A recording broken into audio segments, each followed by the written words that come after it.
Welcome to session 292 of the Bible in a Year commentary. We started this series on the 1st of January, then today should be the 19th of October.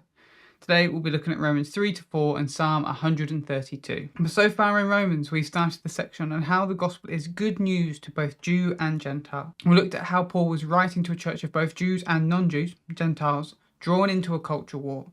And we saw that from the beginning of the letter, Paul wanted to address this. Paul greeted the Roman church in his usual way.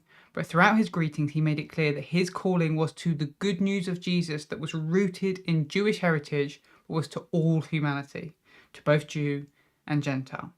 He then went on to lay out the problem.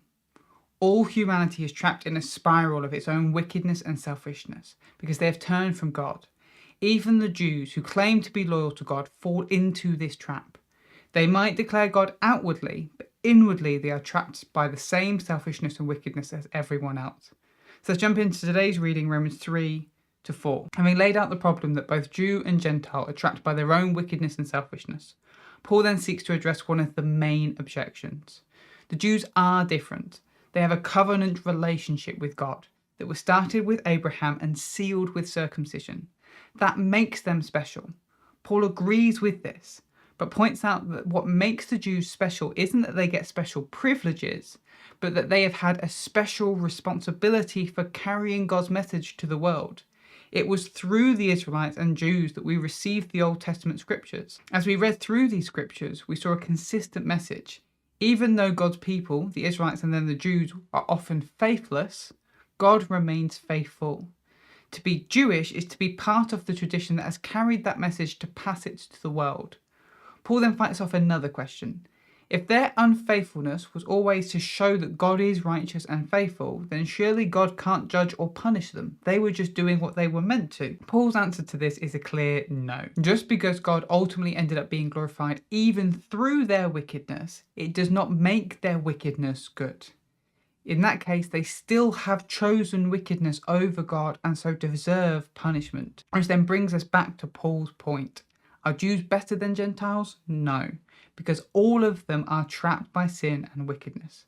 Paul points to scripture to show how deeply corrupted all of humanity is. Have a look at Romans 3 verses 10 to 18. This isn't one quote, but many sewn together. Here are just a few of the scriptures that Paul has drawn together here in a rough order. We have Psalm 14 verses 2 to 3, Psalm 5 verse 9, Psalm 140 verse 3, Psalm 10 verse 7, Isaiah 59 verse 7, and Psalm 35 verse 2. Together, Paul is bringing these to say all of us are corrupt. It doesn't matter if you have the Torah and all the cultural practices that come with it. All they do is show you how wicked you are.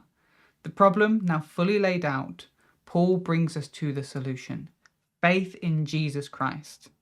This is separate from the laws found in the Torah, but the Torah and the rest of the Old Testament have pointed towards it. Just as all have fallen short and chosen wickedness, now all are able to receive the gift of grace and redemption through Jesus Christ and the blood that he spilt. This means that none of us can boast.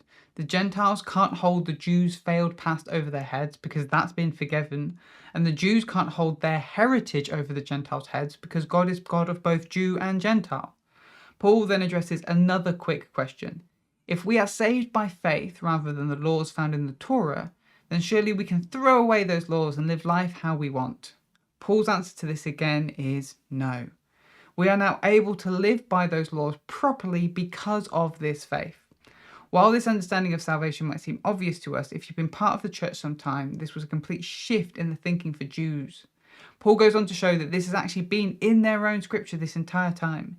He points to the most revered man in the Jewish community, Abraham, the man that had fathered the Israelites and the Jews.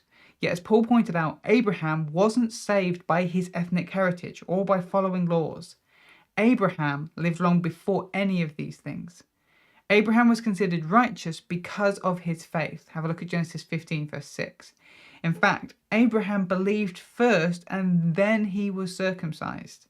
And so Abraham's righteousness and salvation came not from ethnic traditions or circumcision, but from faith in God. The circumcision then became a sign that Abraham's faith had already saved him.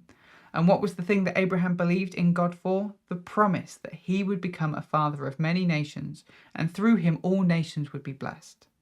The Jews may have held on to Abraham as the father of their culture and heritage, but Paul wants them to see that Abraham is actually the father of all believers, Jew and Gentile. And this comes with its own culture and heritage, not one of rules or traditions, but of faith. Paul's answer to the problem that all have sinned is that faith in Jesus makes us righteous, and his answer to the cultural war happening between the Jew and Gentile is that this makes us one family. That was the plan all along. But that is Romans 3 to 4. Now let's look at Psalm 132. This psalm isn't attributed to anyone particular and is named as a psalm of ascent. These psalms were sung by worshippers as they ascended to Jerusalem for the 3 pilgrimage festivals, Passover, Festival of Weeks, and Festival of Tabernacles, or possibly by the Levites as they ascended the steps of the temple. Psalms 120 to 134 are all psalms of ascent. Here is a summary of the structure for today. We have verses 1 to 10, asking God to continue to dwell amongst his people, and then verses 11 to 18, God's commitment to David and his people. In this ascent journey, we've gone from being far from God's presence in Psalm 120 to seeking God's presence in Psalm 121 and reaching God's presence in Psalm 122. From there, the psalmist has asked the Lord for help in Psalm 123 and then praised the Lord for his protection in Psalm 124. From within Jerusalem, they reflected on the nature of the righteous and the wicked in Psalm 125 and then thanked God for how he has restored the city in Psalm 126.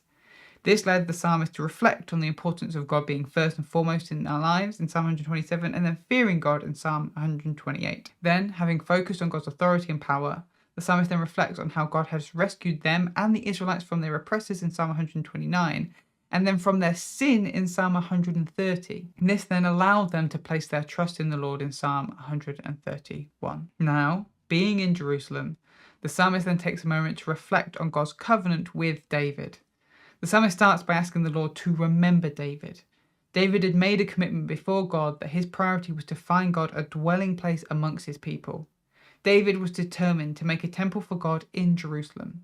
Even in Ephrathah, another name for Bethlehem, they'd heard about it and knew to go up to Jerusalem to worship the Lord.